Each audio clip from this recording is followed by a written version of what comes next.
And now on the Two Murrays, Strata Matters with Stephen Brell for the Strata Community Association, New South Wales, the peak body representing the strata industry. If you want to have a chat to Stephen, you've got to be quick, all right? 131873. He's going to be with us for a while, but a lot of people always want to have a chat to Stephen about that strata environment and living within it or managing it or getting into it for a career. 131873. How are you? Good afternoon, gentlemen. I'm really well. Thank you. Mr. Brell, good to have you with us this afternoon. Can I just open the bowling from the southern end off a fairly short run-up, but this came from a lovely listener. You may. A lovely listener, and I just can't put my hand on that email, so I do apologise, but allow me to extemporise. You're going to make it up, in other words. No, I'm not. This was very... And I just wondered, what happens here? This woman lives in a strata environment. I'd like to air condition another room in my house. Mm-hmm. It could be a bedroom. Am I allowed to call up my friendly Sparky and put an air conditioner into my bedroom window, one of those ones that suck an air from outside and cool it on the way through? If I'm not allowed to, do I need to seek permission from the body corporate? And then if it goes bung, who repairs it? Is it a body corporate matter or is it up to the individual? And I apologise for losing this email. That's okay. Great question. So there's a few things here for the emailer to be concerned about. First of all, every strata scheme has a law in place that says it talks about appearance of the lot. So again, if you're going to put anything on the facade of your property, that's going to affect the appearance. That's the first hurdle that you need to get over, right? Second hurdle is in the legislation, there is something called a minor works bylaw. Now, depending on what type of work is going to be done, the installer may need to get permission from their owner's corporation via what's called a minor consent, which is within the legislation. Is it a visit to a lawyer? No, it's not a visit to a lawyer. It's just writing to your strata committee or strata manager, just requesting this be done. Away she goes. The third thing, the third point of the question there, which was about ongoing maintenance, the general rule is anything that you install yourself, you then become responsible to repair and maintain. Right. That's what you said, Muzzy. Yeah. But I think if Strata said they were going to pay for it and fitted out another 3 units as well, that's right. If the owner's corporation does it as a collective, and sometimes you do see these sort of remedial works done on a scale, then yes, they can make the decision that it's a collective thing. However, generally speaking, if you're putting in your own appliance or your own works, you become responsible for that yourself. Well, there we go. That answers your query. Can I extend your question? Fire away. So you live in a strata complex, you've got your own villa. Mm-hmm. It's already got air conditioning. Yes. Who's responsible if it breaks down? Great question. So again, it'll all come back to...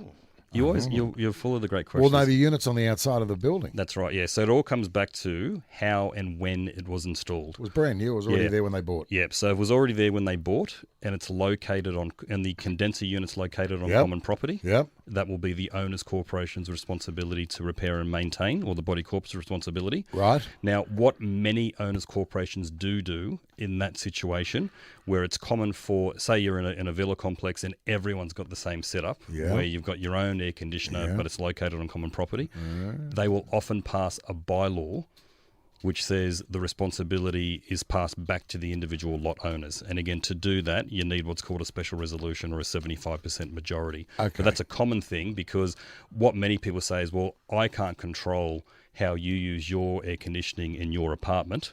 Therefore, and you can't control how I use mine. You might be using yours a lot more than I'm using mine. Right. Yep. Yours is going to be wear and tear more quickly than mine. That's right. Yep. What about the interior of the house where the ducting is and the control panel? Yeah, that still all becomes individual. So if the owner's corporation turns around and said, look, we don't want to maintain this anymore, that will be the individual's responsibility. Okay. So, is this one of your vast number of investment properties you're having issues with? Yeah. Oh, right. Just at the moment. We'll have a chat offline. Righto. Yeah. Okay. There's about 4 of them having the same issue. Yeah, so this is where...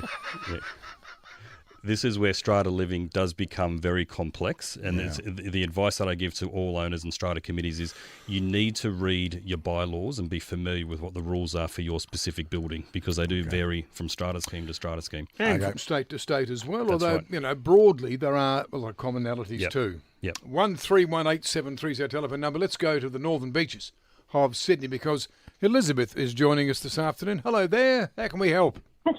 Hello. I'm moving into a unit and I've got an application form for my pet, and they're saying administration fee is $55. Is that normal that you have to pay? Yeah, Elizabeth, your timing could not be better. So this was something which I was going to raise today. I've been talking about this for the last couple of weeks, that there are new strata laws that have been proposed by the New South Wales government. They were assented on Monday, so they actually became law this week. So Monday this week. So that practice of asking owners or residents to pay pet application fees has now been abolished. So you can quite rightly write back to either your strata manager or strata committee who you're dealing with, and who's asked you to pay for that fee. And say, like my dog, bite me. Yeah, exactly right. So exactly right. So that practice has been outlawed. So that's something which is in your favour. That's good. That's great. No application fee. Yeah, for pets. For pets. Okay. Yeah, that's right. So it's not uncommon for strata committees or strata owners corporations to ask people to pay for applications fees for things like renovations and so forth, because there is a bit of a process that you have to go through. Yeah, okay. And again, they started to do this for pets after a very famous case where animals got banned in strata. Right. Sorry, not banned. Animals didn't get banned at all. The practice of banning animals was banned. Yep. And yeah, so they've outlawed that now. So no more application fees for pets. Right. 131873. We'll have to ask Rob Zammit later on today. Now let's go to Castle Hill in Sydney, because Peter is online. Hello, Peter. How are you? Good, thanks, Pete. How can we be of assistance?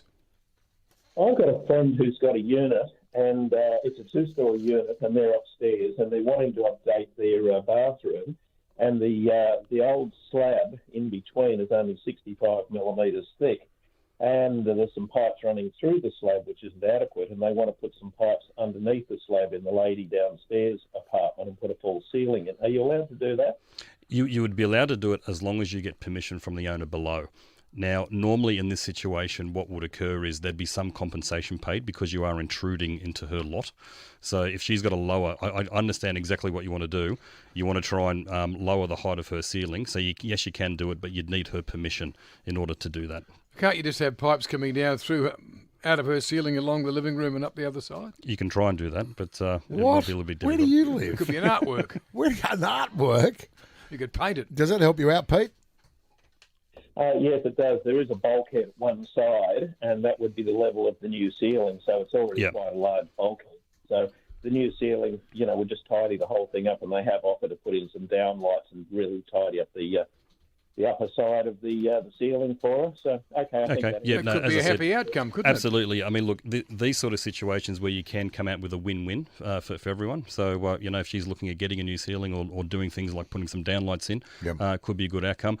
The one caution which I will raise about downlights, make sure that they are fire-rated downlights, because if they are not, she can get into very big trouble. Okay. So, But it would be selling non-fire rated downlights. Regrettably, most downlights on the market are not fire Are you rated. cracking jokes? Well, why are they legal? Well, then they're Why here, are they legal to be because they're sold? here illegally. Yeah, the reason why they're legal, because in a single dwelling property, so in a normal residential house, you can put them in. But when you're living in a strata environment, you have to fire rate your apartment so fire doesn't spread from yours to another apartment. Yep. So if you've got two, okay, another question. You've got two apartments. Say you own two apartments on the same level, right? And you want to turn them into one apartment. Can you brick up one of the front doors? Or Yes, you can. You can do that. There's no fire restrictions in regards. That's the only exit. Yeah, in the toaster, there was very famous. A lot of owners went in there and bought two apartments, actually stripped them out and did that. Now they did it illegally. You've been to Muzz's place. Yeah, that's right. Yeah, yes, you can do that. But again, you do need permissions and you do need to get some subdivisions of your strata plan. But yes, that can be done. Okay, let's have a chat to Kim at Newport. Hello, Kim.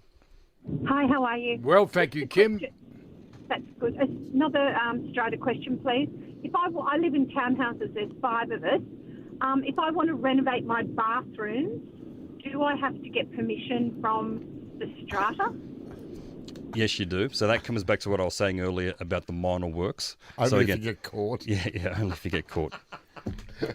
No, you do, don't you? Yeah, you do need to get permission, and the reason why it's important is that you don't want to start commencing works and then have someone object to the works, and then you're forced to undo them, so to speak. It's also important, again, when we're living in a strata environment, what you do and what your neighbours do, you really need to look after each other. So if you get permission to do your work, and your neighbours get permission to do their work, and then everyone's understanding what's going on, it makes it far easier in the long run for a harmonious environment and administration of your property. So, of course. But if you want to change the vanity and you're not going to move any of the downpipes or the hot water if you're not pipes, doing anything structural, so if you're not doing any waterproofing, moving any walls, things like that, You're okay. if you're doing cosmetic things, that's fine. Okay. It's when you start doing more significant works, that's when you do need to start get permission. Beautiful. Yep. All righty.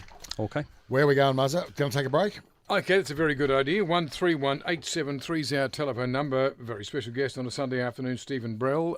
You may have a strata query, villa query. Give us a buzz. 131873. Stephen Brell is with us from Strata and Associates. If you want to have a chat to Stephen, all right, 131873. That's the telephone number, 131873.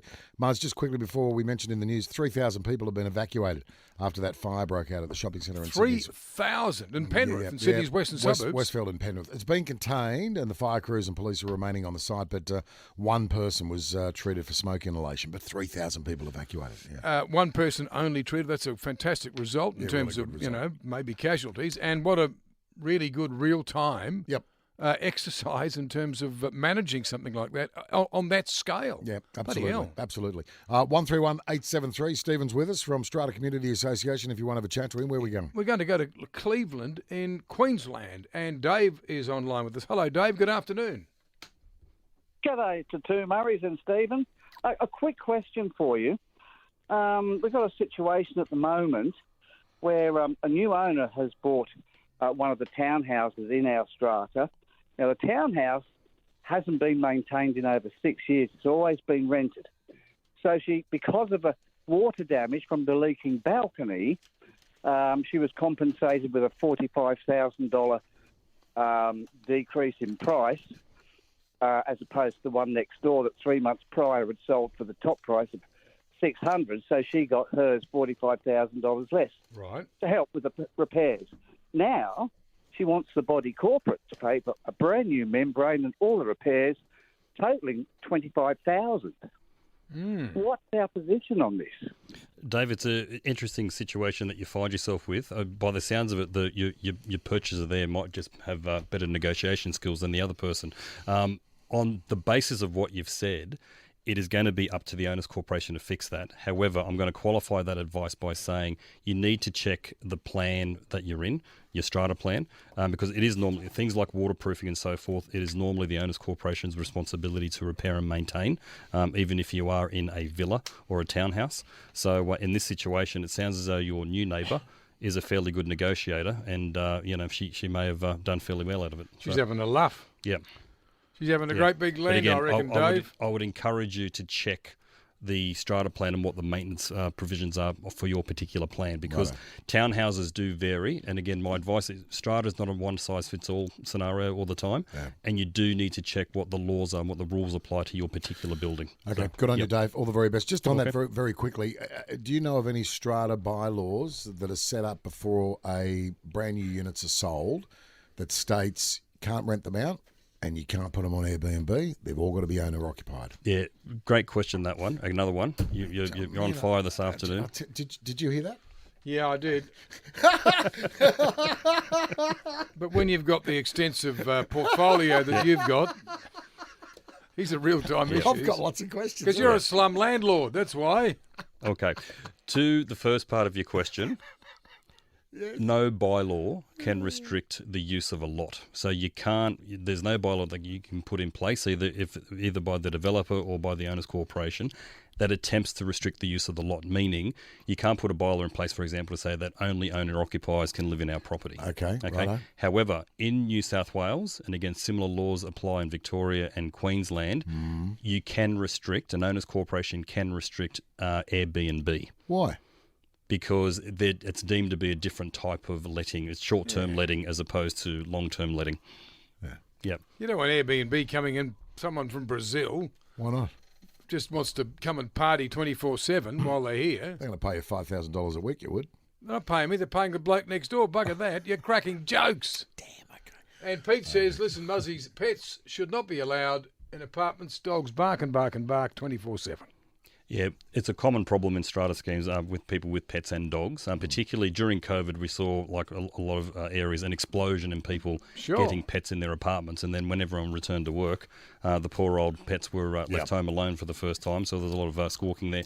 However, there are a lot of devices that owners can buy to assist with the controlling of barking. So if you rock down to your local vet or RSPCA, you can buy these special collars that you can put on your animal, and when they bark, it will spray a mist at them, which trains them to stop barking, which does help. Do not say what I think you're going to say. I'm just thinking Do not say what I think you're going to say. I'm just thinking different applications. This is Strata Matters for the Strata Community Association New South Wales, the peak body representing the strata industry. Yes, and the representative of that very august body, Stephen Brell, is in the studio with us. 94928200 puts you in touch with the Strata Community Association. Interesting one about Brazilian students next door. Let's go first, though, to St Mary's. Jackie is online. Hello, Jackie. Good afternoon. Hi, Stephen. How you going? Hi, Jackie. How are you? Yeah, I just wanted to ask, how long can I reasonably wait for a fence to be repaired after reporting it twice? And a fellow that came to do the pest inspection said that it was all rotted under the bottom and that he would report it again, So it would be 3 years. 3 years? I've been waiting. Yeah.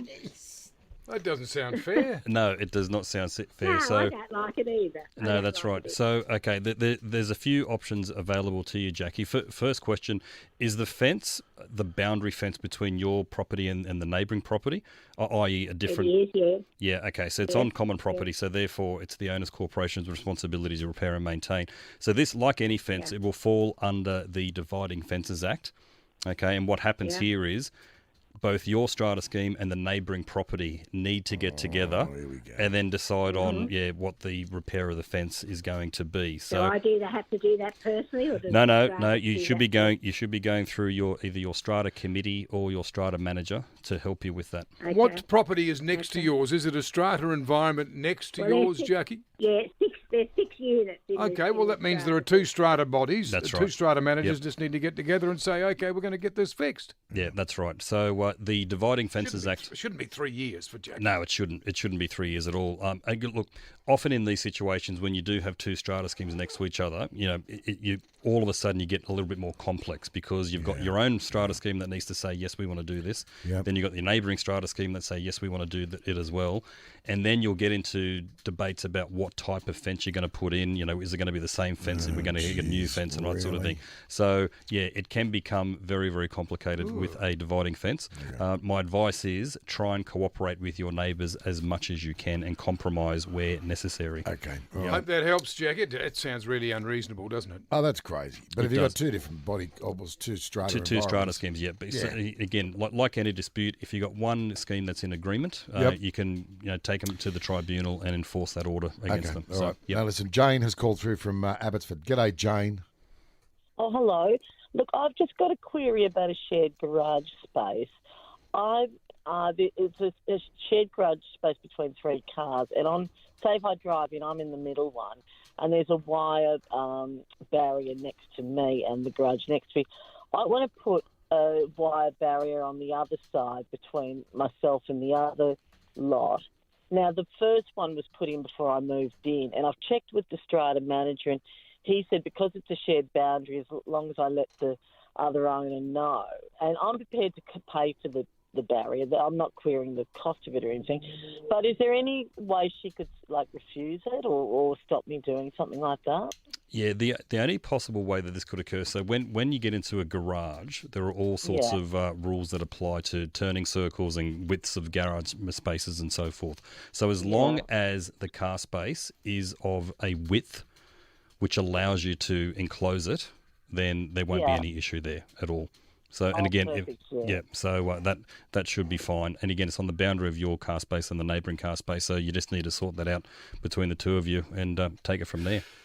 Hope that helps, Jane. Thank you for the call, 131873. We just mentioned it before about, people arriving and that situation where somebody in the block might want to turn their apartment into an Airbnb. Mm-hmm. Elizabeth says, somebody in my aunt's block on the Gold Coast is subletting a 2-bedroom unit to a bunch of Brazilian students. Some afternoons, many arrive. It's called a party. It's called a party. And I think you'll find Brazilians love parties, fiestas. Are you allowed to sublet? Yeah, absolutely. You're allowed to sublet. Yeah. So if you're an owner, so this again, this comes back to whether it's a long-term lease or a short-term lease. Yeah. Okay. So in New South Wales, you're allowed to enter into a long-term lease or a sublet. Right. That's no problem at all. Yep. But when it comes to if you want to Airbnb your apartment, there are restrictions that apply there. So only an owner who lives in their property, right, it lives in their strata property, is allowed to use that property as an Airbnb and sublet a bedroom, say for a weekend or... You have to be in residence. That's right, you have to be in residence at the So property. you might have a spare bedroom or two. Yep. You can say, all the Brazilian students of the world, come on for the weekend, as long as you're there to supervise. Yeah, that's well, right. Good luck. I've had bloody teenage boys. It's only a gathering, Mum. And 77 of their best mates turn up, eat on my tucker, drink on my beer, and they bugger off in the morning. So they call it a gathering now, don't they? A gathering. It's not a party, it's a gathering. What have we got here? We've got a question that's come through also from Elizabeth. Can you elaborate on waterproofing by state? I don't know if you can do that.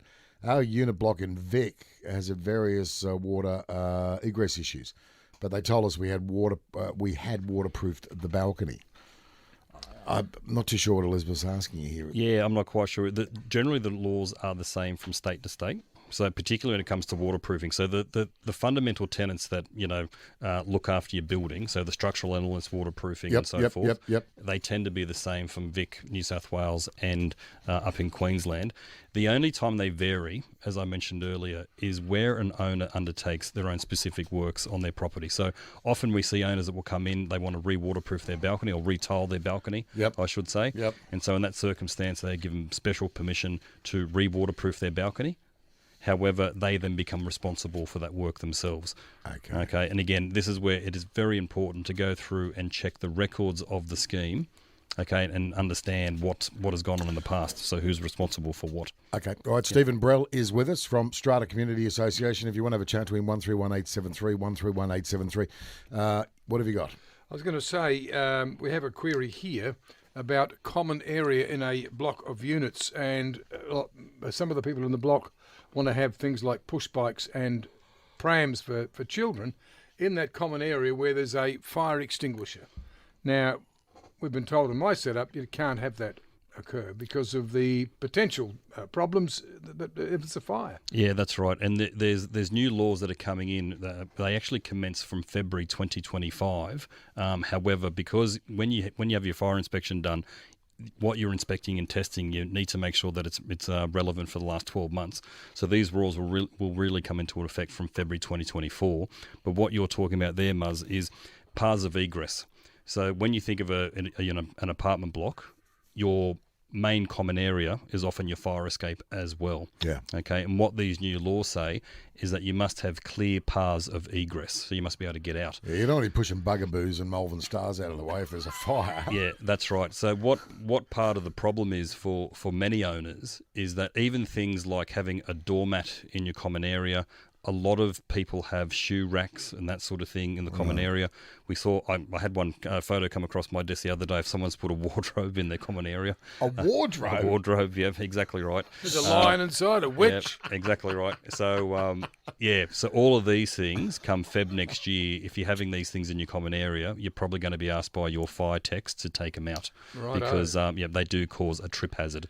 And it's all about safety, getting out in an emergency. Exactly right. But like Penrith, the Westfield of Penrith. That's it. I've just been thinking about that. 3,000 out, which is good, only one person. That's a lot of people to move in a hurry, isn't it? Yeah, absolutely. Absolutely. Real good test of their capacity to do that, to evacuate in an emergency. Indeed. 131873 is the number. We're going to take a short break. We're going to come back. Stephen's going to continue to take your calls in regards to Strata, so do not go away. 131873 is our telephone number. Stephen Brell, our special guest from Strata Community Living. Really? Yes. Oh, he's changed his job, has he? What do you? Oh, Strata Community Association. There we That's go. the one. That's the one. But living in a strata environment. And very much so. Yes. 131873 is the number. Vince has called through from Piedmont. G'day, Vince. Vince. Yeah, just a question. We've got a building that's about 30 years old. The tiles in the kitchen, hallway and laundry are laid when the building was new. We've got a situation where a couple of tiles have popped up in the entry part of the tiled area, and the owner's wanting the whole lot retiled. And I'm just wondering what's our obligation there.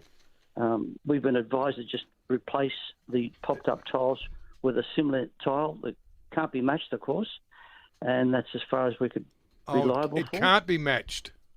Yeah, it can't be matched, no. Yeah, The Vince, tiles are about 30 years old. Yeah, Vince, this is a very common problem in a lot of older strata blocks, and there are a lot of owners that try and take advantage of owners' corporations in this scenario.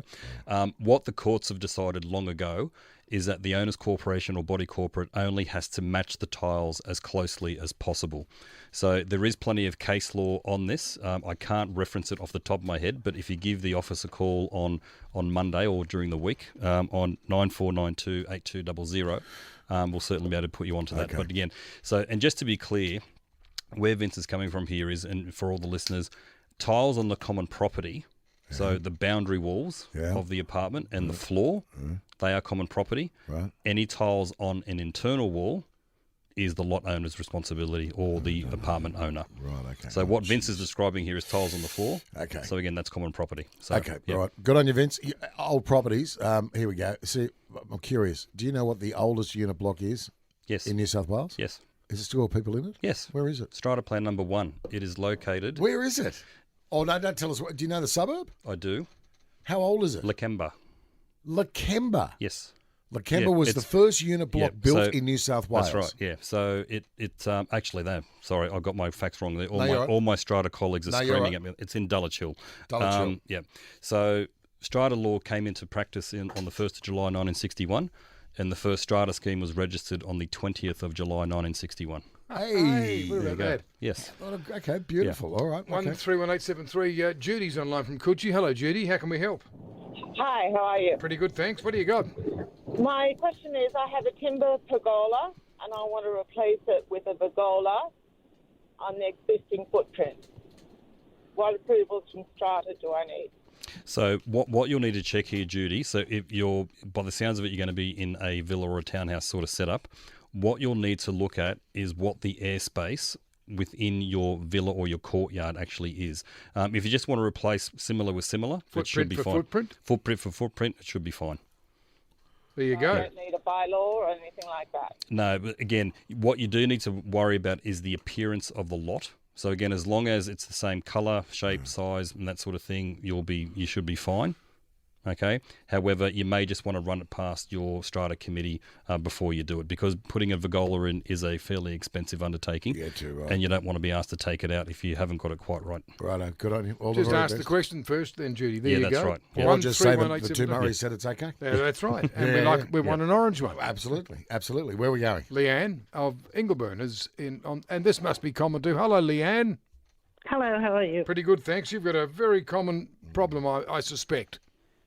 I've got termites in a tree that's on the common area, but they've got into my home. Charge them rent. The timbers in my roof, if they've been chewing them, is that covered by Strata? Yes, it is. Yep. So again, as Murray said, regrettably in villa and townhouse complexes, termites, particularly if you are located near a bush type area, they are very, very common. And I would encourage all owners that are in that situation to actually get a yearly termite inspection done, just to make, because if you catch termites early, they're not as destructive as what they possibly could be. Yep. So again, that's why I encourage people to do that, have a regular termite inspection done. However, from what you're describing there, Leanne, if they have entered into the roof, that is most definitely an owner's corporation's responsibility to repair and maintain. Regrettably, it is not covered by insurance, so it's going to have to be covered by the maintenance funds of your particular scheme. Hope that helps, Leanne, in your situation. Thank you for the call very much. Tracy of Brisbane says, I'm in an end unit. The glass blocks with the grout is leaking inside. So who's responsible for repairs in this environment? Quite simply, if it's on the boundary of the property, it's going to be the body corporate or the owner's corporation to fix. Yep. If it's internal, it's going to be Tracy's own responsibility. Wow. Okay. Yep. There we go. And Andrew's online from Randwick. Hello, Andrew. Good afternoon. Oh, good afternoon. How can we help? Thanks for taking my call. Pleasure. Listen, we have a balcony out at Surrey Hills, and the body corporate says, the bylaw, because we have exclusive use of the said area, 50 square metres, that we have to replace the tiles and the waterproofing ourselves. Is that correct? Even though it's originally was common property, that the bylaw says exclusive use means we've got to do it. Yeah, it would all depend, Andrew, on what the terms of the bylaw are. So I would encourage you to get a copy of the terms of that bylaw. Even though you've been granted exclusive use, if there is nothing specific about how the tiles are to be repaired and maintained, it will still be the owner's corporation or the body corporate's responsibility. Jeez. If the exclusive use passes those obligations onto yourself, then yes, that will be your responsibility. So the devil here is going to be in the detail, and I would encourage you to read the terms of the bylaw, which should spell out who's responsible for what. Wow. Okay. Good on you, Andrew. Thanks. Listen, you're not going to be with us next week. Muzz and I won't be here next Sunday. We won't be here for the New Year's Eve either. But look, we get a lot of text messages from people and emails saying they listen to the segment and it's interesting. But what's so good about living under strata? You know, it all sounds bad news, right? It does. But I think there's a lot of advantages. We probably won't be able to cover it off now, but maybe when you come back, maybe we can look at those, the pluses of the strata environment. Absolutely. I mean, look, it's like anything, and I often say this to people, you know, you only hear about the bad things about living in strata. Yeah. There is now 86,000 strata schemes in New South Wales. Wow. Okay. The vast majority of them operate and function, you know, quite well. Yes. You know, and again, as we were talking about off air, when you live in strata, it's about communal living. Okay, it's about sharing. Share. Yeah, that's right. It's about sharing. And people it's about don't compromise. like sharing. Yeah, that's right. You don't. I do. That's right. Share Why he's got studio with you. vast acreage. No, but I think you could. The moat. But if you've got a freestanding home, you look after yourself, right? But in a strata environment, you've got to share. You've got to live with other people. It's that's right. And look, for most people, it's a lifestyle choice. Yep. So, you know, again, a lot of people like the convenience of not having to worry about repairs and maintenance, you know, to the property because the owner's corporation takes care of that. From a cost of scale and living point of view, it is far more efficient to live in a strata scheme than what it is a residential property. And again, there have been many a case study that's been done about that. Yeah. Okay. From a security point of view, you know, you've got far more security. There's a stack of stuff. Yeah, that's right. Make friends. There's lots of things. There's many advantages about living in strata, and as you spoke about at the top of the hour, you know, it is going to become the prevalent form of living in New South Wales in the next decade or so. So, too right. Listen, have a fantastic Christmas and New Year. We'll see you in 2024. Fantastic. In the meantime, if anybody's got any questions or queries, Strata Community Association, Google that up, and they'll get all your details. Otherwise, they can give you a call. What's the best number? Yeah, it's 9492 8200. And again, I forget to mention this every week. Also look out for us on all the social media platforms because we have a ton of information up there that owners are able to grab. Good on you. Good to see you. All the no best. Worries. See you. Too. Bye-bye. Thanks, guys.